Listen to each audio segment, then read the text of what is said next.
Oceania, Africa, North America. Maia Ramsden is truly world class as a citizen and as a runner. Her final season in a Harvard uniform was Bowerman-worthy stuff. I thought I was ready to be done, and now I'm here. Maybe I'm not ready. Unbeaten against collegiate competition, an invitation to the Milrose Games, and a run in the final of the 1,500 meters at the World Indoor Championships. 5 days after that race, Ramsden won the mile at the NCAA indoor meet in front of a pro-Crimson crowd in Boston.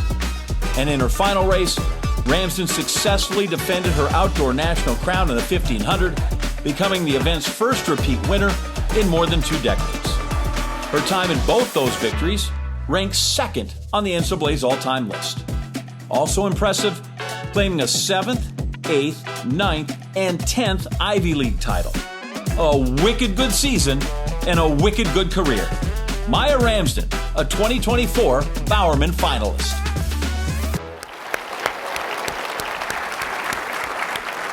Fantastic. So at the top, we said Oceania and Africa, North America. Where do you live right now? Right now, I live in Boulder, Colorado. Okay. Just joined the On Athletics Club.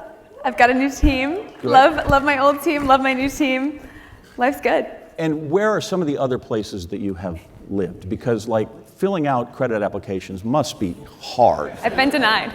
Have you? Yeah. So the address is wrong, and it was over for me. I lived in New York, in Wellington. Sure. In Honiara, Solomon Islands, Suva, Fiji. Finished out high school in Addis Ababa, Ethiopia, and then went to Boston for uni. Easy. Like you are a global superstar for sure. We got the 1,500 indoor and outdoor. Describe your season to us. Chaotic. A lot of fun. I think we said yes to everything. Like right. any start line that was like, oh, do you want to run? We were like, yep, we're going. No, it was really cool. I was just grateful to have the opportunities to line up with the people I got to line up with, both in the NCAA and out. Yeah, take us through kind of the chaotic part that you were talking about indoor, where you're running in Glasgow for the World Championships, and then you come back and you got to run in Boston. Yeah, and actually I would say for me that was, at least I had planning for that. Okay. A couple weeks before, I got back from my 15-mile long run, thank you, Gibby, and he's like, I've got an idea, we're gonna run Milrose. Yeah, that's right. Yeah, and then I was like, okay, we're gonna run Milrose. That night I get a call, he's like, I'm stressing, I don't know if we should run Milrose. He's stressing. He's stressing, I'm excited. But you have to run. Well, I had to run the DMR the day before. Yeah. And then he was like, we're gonna do both. We're gonna get in a van, we're gonna drive from Boston to New York and race Milrose the next day. I was like, I'll do it, it's fun, a trip to New York. Yeah, he was losing sleep, but. But you were fine. I was fine, I was excited. I can handle the travel, the jet lag. As losing sleep goes, you win the 1,500 outdoor down in Texas, when it's like, okay, any number of people can win, right? You get a chance. Compare what that race is like going into that, as last year in Eugene when the defending champ is here running. Yeah, in Austin, I had a few people. I had Judy, my dear friend, she's here tonight, tell me, like, you can win. Gibby said I could win, but I don't think I really believed it. I was like, I'm just gonna run my race, and then my race ended up being the one that won. Yeah. Whereas, yeah, this time around, it's like I knew what I had to do. I just had to be able to do it. Yeah. Is it harder though? Because they're like, we need to beat the Harvard girl. Oh, it was much harder.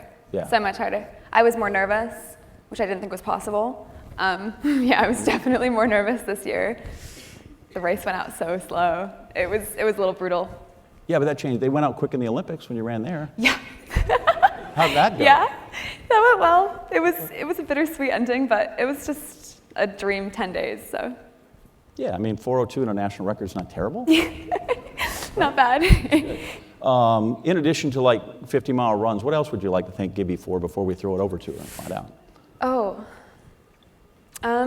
increasing my tolerance for bad jokes. Yep. Now he's gonna get me back, so I might have just. No, you know. Thanks for not saying me. He jokes that we just came to school to run or socialize and not do school, but in all honesty, he really supports, like, I think everyone on the team's broad goals, whether they're athletic or, in our case, a lot of times we wish they could be a little more athletic and then they're otherwise, and they're more for school, and he still right. I learned this gives it from the one go-ahead. coach, right? It's school first, track second. Queen Harrison. Yes. I'm over here with Coach Gibby over here. Now I want to hear one of your jokes, honestly. No, okay, all right. So we'll skip over that. I had the pleasure to ride over with Maia today, and she's a great girl coming from a great family. Describe her off the track, because we've seen the accolades. What's she like off the track? Well, like everything else in his life, she's a lot. And I mean that in the most positive way imaginable. She's a lot. Like, you know, she got to Harvard and it was COVID. So I was on campus with her for her and two other people for the entirety of the year. And I remember we had Abby Goldstein on campus, and she was an NCAA qualifier for us. And she's like, I don't know if Maia realizes that when COVID's over, she's not going to be able to talk to you individually for half an hour every day. Maia did not realize that, and continued. But you know, the one thing I'll say about Maia, and I think this encapsulates her personality, is that we had a really good group of women 3 years ago, and they nicknamed her Old Zesty. Old Zesty, because there's just never a down moment. There's never low energy. There's never a bad day. So that's Old Zesty over there. Hey, Old Zesty. It's one thing to be a student athlete, but now you're an Ivy League student athlete, and she's also so far away from home. How did you keep her grounded, even though all those things could be a distraction? Well, I think that's probably on her, as well as her parents, Mark and Margot over here, and Bob Shee right next to her, Grandma. You know, I don't, you know, listen, Maia is the quickest learner, quickest adapter I've ever seen. And so we have one conversation, we talk about something that needs to be adjusted, and it's put into practice. And like, this is a young lady that came to Harvard, and you know, we knew she was pretty good. Like, every time she ran, she had to get on a 20-hour flight from Ethiopia to New Zealand, and then she won. Like, did we suspect we'd end up here? I don't think so. But we knew she was good. But we also wondered, she's really bright.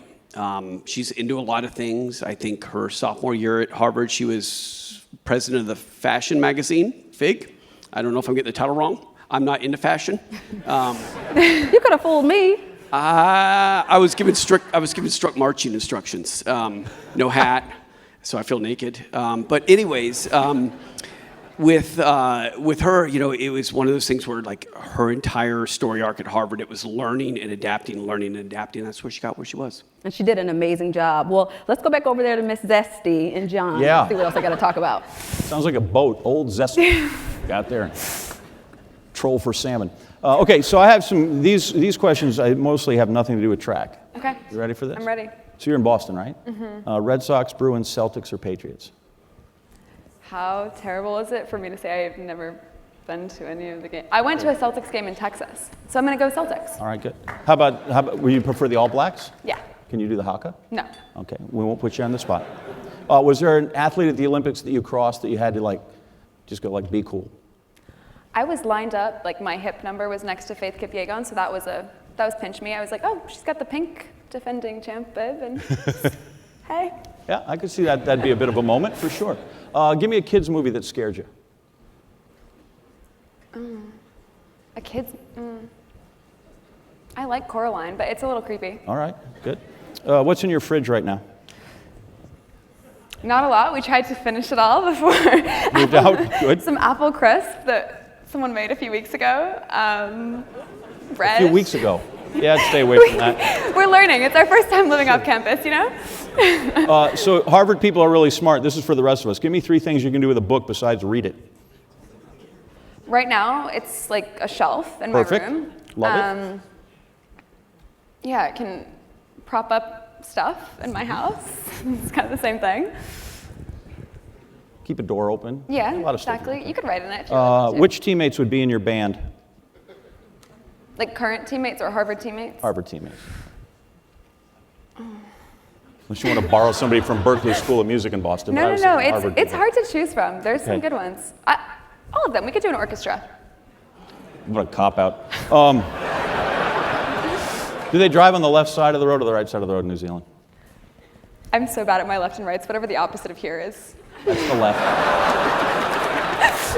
How do you know which way to run around a track? Like, it's just... Okay. Finally, what's tomorrow's workout? Tomorrow, Yeah, 8 miles easy. easy. What time? When my parents leave, 4 p.m. Oh, so later in the day. That's Yeah, good. We'll let you get sleep out of in. here. Maia Ramsden, everybody, from Harvard.